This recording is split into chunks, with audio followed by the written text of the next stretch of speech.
A special thank you to each of our subscribers who make this channel possible. Here's today's story.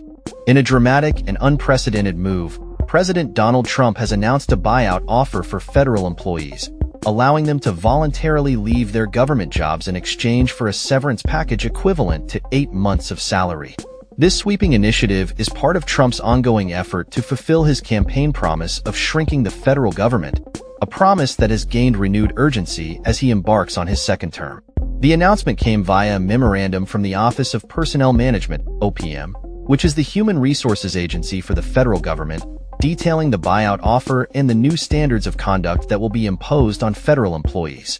The memo indicates that those who choose to accept the buyout must do so by February 6th, creating a tight deadline for more than 2 million federal workers who received the email. The memo emphasizes that the Trump administration is committed to implementing enhanced standards of suitability and conduct for all federal employees, hinting at future downsizing measures. This initiative is expected to affect the approximately 3 million federal employees, who represent about 1.9% of the nation's civilian workforce. The average tenure of these employees is nearly 12 years, and a senior administration official has indicated that the White House anticipates that between 5 to 10% of federal staff may opt to leave, potentially resulting in savings of around $100 billion. However, the implications of such a mass exit could be profound, leading to significant disruptions in federal services and the economy at large. The loss of experienced personnel could impact critical areas such as healthcare, loan processing, and national security, raising concerns about the effectiveness and timeliness of federal operations.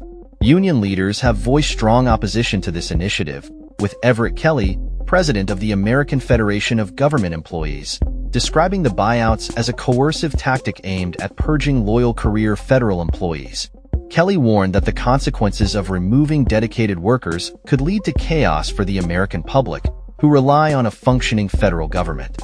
He characterized the atmosphere under the Trump administration as increasingly hostile to federal workers, suggesting that the administration's policies are designed to create a toxic work environment.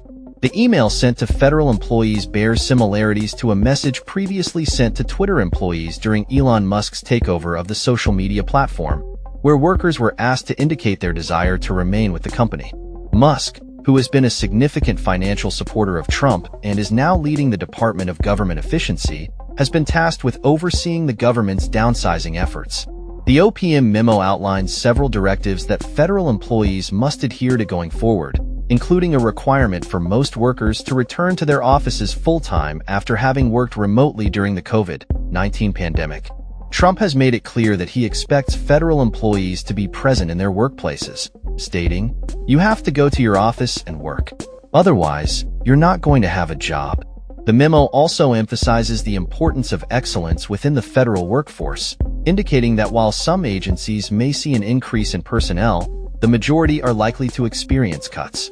Furthermore, employees will be subject to stricter standards of conduct, with a warning that those engaging in unlawful behavior or misconduct may face swift disciplinary action, including termination. The email to employees includes a deferred resignation letter for those interested in participating in the buyout program, outlining the benefits of resigning under this initiative.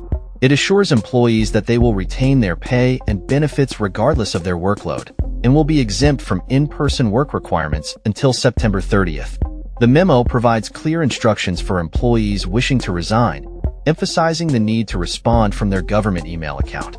This latest move by the Trump administration is part of a broader strategy to reshape the federal workforce, which has faced numerous challenges and changes over the years. The administration's push to reclassify federal employees and make them more susceptible to dismissal without the protections typically afforded to career civil servants has raised alarms among labor advocates and employees alike. The OPM has set deadlines for agencies to recommend workers for reclassification, further signaling the administration's intent to reshape the federal landscape. As the February 6th deadline approaches, the potential fallout from this buyout offer remains uncertain, with many questioning the long-term effects on federal services and the stability of the workforce. With the stakes this high, the coming weeks will be critical in determining the future of the federal workforce and the implications for the American public that relies on its services. That's all for this story. We upload videos every day covering many different subjects, so hit that subscribe button to stay informed. Thanks for watching.